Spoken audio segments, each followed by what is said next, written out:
Oi, gente, tudo bem? Estamos aqui para o nosso vídeo de demanda, oferta e equilíbrio de mercado, parte 2.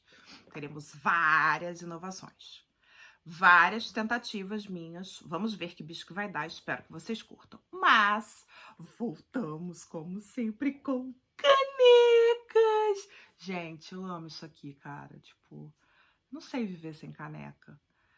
Aí vocês vão falar assim, ai, mas isso não é uma caneca, é um copo térmico. Cara, foi dado como caneca, eu quero que seja caneca. Vai ser caneca, tá bom? Vamos lá. Quando a gente fala de equilíbrio de mercado, a gente às vezes fica pensando assim, ai, mas será que isso é fácil? Eu vou ter que pensar lá Dan Smith, né? De pensar que toda demanda gera uma oferta, toda oferta gera uma demanda, e aí com a mão invisível todo mundo se encontra. Mas existem formas e formas. A primeira forma que a gente tem é a forma gráfica que a gente viu no último vídeo. Mas aqui estou inovando. 3, 2, 1, segura essa. Momento inovação no canal. Gente, o equilíbrio de mercado, será que ele pode ser feito de forma gráfica e algébrica? Sim, das duas formas. Vamos considerar aqui 4 preços, 4, 5, 6 e 7 reais. E aí, se vocês observarem, ao preço de 4 reais, a minha quantidade ofertada é de 40 e a minha quantidade demandada é de 100. Quando a gente passa ao preço de 5, a minha quantidade demandada se reduz para 80 e a quantidade ofertada aumenta para 50. Quando é de 6 reais, a gente vai ter uma quantidade demandada e ofertada exatamente igual a 60. Quando eu chego em preços de 7 reais, eu tenho uma quantidade demandada de 40 unidades e uma quantidade ofertada de 70. Então, o ponto em que a minha quantidade demandada é exatamente igual à minha quantidade ofertada é nos 6 reais. Esse é o determinado ponto de equilíbrio. Preço de 6 reais e quantidade de 60. Se eu tiver um preço acima de 6 reais, eu tenho o que a gente chama de excesso de oferta. Um preço abaixo de 6 reais, eu tenho o que a gente chama de excesso de demanda. Mas e se eu quisesse calcular o equilíbrio algébrico? Gente, fica fácil. É só eu ter as equações de oferta e demanda. Aqui no exemplo, eu estou dando que a equação de oferta, QS, é dado por 120 mais 6P. E a equação de demanda é dado por 400 menos 8P. Como é que eu vou obter esse equilíbrio? Eu vou igualar QS igual a QD. Então, 120 mais 6P vai ter que ser igual a 400 menos 8P. Então, 6P mais 8P, porque eu vou ter que passar o menos 8P para o outro lado da igualdade trocando o sinal, vai ser igual a quem? 400 menos 120. Então, 14P vai ser igual a 280. Então, a gente conclui que o nosso preço vai ser 280 dividido por 14, que é igual a 20. Se eu chego no preço do equilíbrio, gente, eu posso substituir ou na equação de oferta ou na equação de demanda. Aqui eu estou colocando nas duas, só para vocês verem que dá o mesmo valor. Na equação de oferta, vai ser 120 mais 6P. Então, vai ser 120 mais 6 vezes 20, que também é 120. Então, vai dar 120 mais 120, 240. Se eu tivesse substituído na de demanda, ia ficar 400 menos 8 vezes 20, que é 160. 400 menos 160, 240. Que pelos nossos cálculos, então, o ponto de equilíbrio passa a ser 20 o preço e a quantidade de 240. Então, o que a gente viu algebricamente pode ser visto aqui graficamente. Um preço de 20 e uma quantidade de equilíbrio de 240, como a gente pode observar aqui nesse gráfico. Mas vocês devem estar se questionando se sempre vai haver o equilíbrio. Gente, vamos lembrar lá de Adam Smith. Em tese, a gente tem uma mão invisível que gera, sim, esse equilíbrio, tá bom? Então, vamos ver as possibilidades de deslocamento. Quando a gente fala dos deslocamentos da quantidade demandada, eu estou observando aqui que eu tinha antes um ponto A e um ponto B. Paloma, você que colocou de forma aleatória, toda vez que a gente falar de deslocamentos da quantidade, é sempre pontos ao longo da curva, tá joia? Então, se você observar de A para B, houve um aumento da quantidade demandada. E se eu observar aqui do lado, de C para D, houve uma redução da quantidade demandada. Mas a gente observou que não é só a quantidade demandada que pode ser afetada, né, gente? A gente viu no último vídeo que a demanda ela pode ser afetada por 5 fatores. Preço do próprio bem, que vai gerar só um deslocamento ao longo da curva, preço do bem substituto, preço do bem complementar, preferência e renda. Então, se outras coisas acontecerem, além do preço, o que eu vou ter é o que a gente chama de deslocamento da própria demanda. Então, eu desloco. Vocês estão vendo aqui que eu tenho uma demanda inicial 0 e agora uma demanda 1.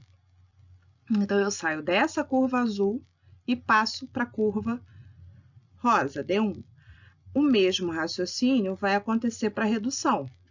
Então, vamos lá, gente. É só lembrar do plano cartesiano. Aumentos para a direita, reduções para a esquerda.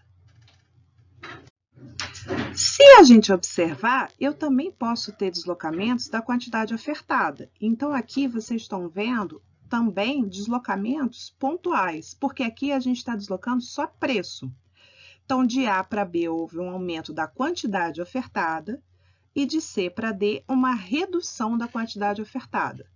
Toda vez que a gente falar de quantidade, a gente está falando de deslocamentos pontuais. Mas a gente observou que existiam outras variáveis que não o preço que afetavam a oferta. Quais eram elas? O nível de conhecimento tecnológico, o número de empresas no mercado e o custo dos fatores de produção, certo? Então, se afetar algum desses, eu também posso ter o deslocamento da própria curva de oferta.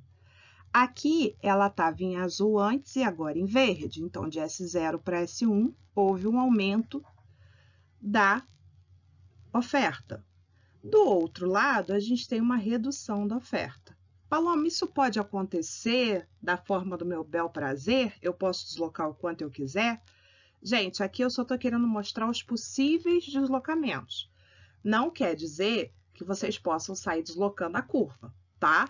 A gente, para isso, tem o próximo conceito, que é de elasticidade. Então, vamos lá? Então, vamos ao conceito. Elasticidade é a sensibilidade ou reação do produto em relação às variáveis, que podem ser preço, pode ser renda, pode ser o preço do bem substituto. Então, vamos por partes. A primeira elasticidade que a gente vai ver é o que a gente chama de elasticidade preço da demanda. O que quer dizer isso? Eu tenho aqui, vocês estão vendo aqui, ó, a fórmula da elasticidade. O que quer dizer isso? Dada a variação do preço, quanto que isso impacta na quantidade demandada. Então, a gente está vendo, eu variei o meu preço em R$1. Quantas vezes isso impacta a minha quantidade demandada? Minha quantidade, se cair R$1, minha quantidade dobra, mais do que dobra? O que acontece? Então, a gente pode ter o que a gente chama de demanda elástica, quando a variação da quantidade demandada vai superar a variação do preço. A demanda inelástica, que vai ser quando a variação do preço provoca uma variação relativamente menor na quantidade demandada. E a gente vai ter o que a gente chama de demanda preço unitária, elasticidade preço unitária, que na verdade é exatamente na mesma proporção. Gente, a gente precisa entender que existem diversos fatores que afetam a demanda. Então, o primeiro deles foi o preço. Eu posso calcular também a elasticidade de renda da demanda, que vai ser o quanto a variação que vocês estão vendo aqui na renda impactou na quantidade demandada. Então, eu vou ter os tipos de bens sendo classificados de acordo com os sinais. Então, vamos lá. Se a elasticidade de renda da demanda for negativa, a gente diz que o bem é inferior. Se a elasticidade de renda da demanda der positiva, mas menor do que 1, o bem é normal. E se por um acaso ela for positiva e maior do que 1, aí a gente chama de bem superior. Vamos a exemplos assim. O que seria um bem inferior? Quando você fica mais rico, você antigamente consumia carne de segunda. E agora você é mais rico, você deixa de consumir carne de segunda e passa a consumir carne de primeira. Então, a carne de segunda é um bem inferior. Um bem que a gente diz que é normal é aquele que quando ficar Quando você ficar mais rico, você vai querer consumir mais, mas também não vai extrapolar. Já o bem superior é aquele que você dá uma extrapolada de leve. Existe também o que a gente chama de elasticidade preço cruzada da demanda. A elasticidade preço cruzado da demanda, ela verifica aqui embaixo, como vocês estão vendo, a variação do preço de um outro bem, de um bem Y, em relação à quantidade demandada do bem X. Então, o que eu estou vendo aqui? Eu estou vendo variações de um preço de um bem Y, quanto que isso impacta na minha quantidade demandada pelo bem X. Então, o que vai acontecer?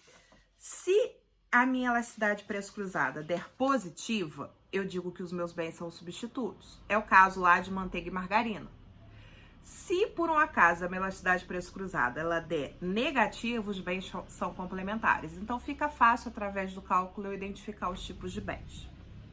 Existe uma corrente que vai valorizar mais a oferta do que a demanda. Então, o mesmo raciocínio que a gente usou para a elasticidade preço da demanda, a gente pode usar para a elasticidade do preço da oferta, tendo oferta elástica, oferta inelástica, oferta unitária, tá joia? Bom, gente, esse foi o vídeo da parte 2. Eu espero que tenha ficado claro.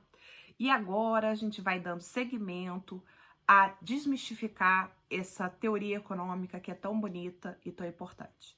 Para quem ainda não se inscreveu, se inscreva no canal. Eu não consegui bater minha meta de 300 inscritos em abril, então depende de vocês agora eu atingir esse número. Então se inscreve aqui no canal, dá aquele like maroto e se tiver ficado alguma dúvida, só deixar nos comentários, tá bom? Até o próximo vídeo, um beijo!